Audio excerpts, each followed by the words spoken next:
सबसे पहले ध्यान रखिएगा ये बात को कि कल के क्लास में हम आप लोग को ठोस, द्रव और गैस इन तीनों को डिफाइंड करने के लिए अवयवी कण यानी कि कंस्टिट्यूएंट पार्टिकल्स के रूप में अणु, परमाणु, आयन यानी कि मॉलिक्यूल, एटम और आयंस को लिए थे, जिसके माध्यम से हम ठोस, द्रव और गैस के डिफाइंड कर सकते हैं। उसके लिए 4 डिफिनीशन बताए थे। एक IMS था, एक IMF था और एक VWF था और एक मैंने जो है सरफेस टेंशन था। देखिए, इन्हीं के आधार पर हमने इसके डिफिनीशन को क्लियर करेंगे।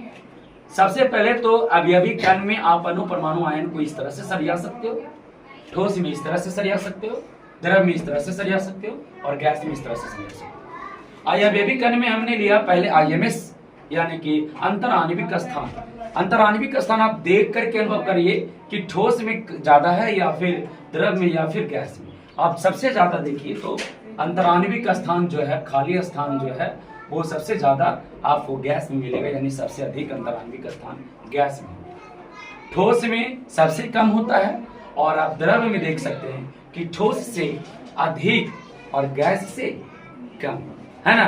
ठोस से अधिक है और गैस से कम है, यानी देखिए ठोस से ज्यादा है और गैस से कम। उसी तरह से IMF की बात मैं करूं, ठोस की बात करूं, अंतराण्विक बल जो है वो ठोस में सबसे ज्यादा और गैस में सबसे कम, लेकिन बात आया द्रव में तो ठोस से कम और गैस से ज्यादा होता है। VWF वांडरवाल बल की बात करें तो इसमें याद रख लीजिएगा, सबसे अधिक होता है ठोस में और द्रव में ठोस से कम तथा गैस से अधिक होता है और गैस में सबसे कम होता है। तो याद रखिएगा। आता है चौथा नंबर, पृष्ठ तनाव की बात करें तो ठोस में नहीं पाया जाता, पृष्ठ तनाव ठोस में पाया नहीं जाता, लेकिन द्रव में यही सबसे अधिक पाया जाता है और गैस में नहीं पाया जाता है। आइए आकार की बात करते हैं। ठोस में आकार और आयतन की बात, तो आकार और आयतन दोनों के दोनों निश्चित होता है ठोस में, दोनों के दोनों निश्चित होता है ठोस में। ये बात बिल्कुल ध्यान में रखिएगा। आते हैं बात यहाँ पर द्रव का, तो द्रव में बिल्कुल याद रखिए बच्चे कि आकार जो होता है द्रव का, आकार जो होता है द्रव का वो अनिश्चित होता है। कैसा होता है? अनिश्चित। लेकिन यही बात मैं कहूं कि यहाँ पर जो है आयतन द्रव का तो वह है निश्चित, यानी आप द्रव में आयतन देखो तो निश्चित होगा, लेकिन आकार देखो तो अनिश्चित होगा। उसी तरह से गैस को आप देख सकते हैं, और गैस में क्या है, आकार आपका और आयतन आपका दोनों के दोनों अनिश्चित होते हैं। आप बिल्कुल ध्यान में रखिएगा चीज को, है ना, कि आपको इसके बाद यानी 6 नंबर में मिलेगा, है ना। स्टॉप नहीं कीजिएगा।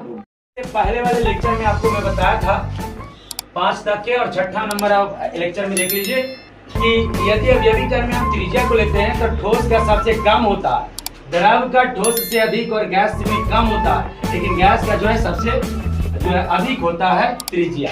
यानी आप देख सकते हैं कि त्रिज्या का मान सबसे ज्यादा होगा, द्रव में कम होता है, माने ठोस से ज्यादा और गैस से कम होगा, लेकिन ठोस में सबसे कम होता है। ये बात बिल्कुल ध्यान रखिएगा। 7वां नंबर पॉइंट में याद रखना बच्चे लोग कि जो अवयवी कण है घुलनशीलता वाला गुण वो ठोस में नहीं पाया जाता, लेकिन द्रव में माने जो है घुलनशीलता पाया जाता है, और उसी तरह से गैस में भी सबसे अधिक पाया जाता है। अब आते हैं वायु की तरह बहने की प्रवृत्ति, तो ठोस में नहीं पाया जाएगा, लेकिन यही द्रव में पाया जाता है, लेकिन यहाँ पर गैस में पाया जाता, सॉरी द्रव में नहीं पाया जाता, गैस में पाया जाता। वायु की तरह बहने का प्रवृत्ति गैस में क्या होगा। 9वां जल की तरह बहने का प्रवृत्ति, तब बाबू ठोस में नहीं पाया जाता है, द्रव में पाया जाएगा, लेकिन गैस में नहीं पाया जाता है। विद्यार्थी जी आप लोग को मैं बता दे रहा हूं कि हर एक टॉपिक्स को एक क्लियर करके NCERT तक के आपको देते रहेंगे। यूट्यूब वाले बच्चे बिल्कुल सुनेंगे और समझेंगे, और वीडियो को बिल्कुल शेयर करेंगे और सब्सक्राइब जरूर करेंगे। ठीक है, धन्यवाद आज के लिए।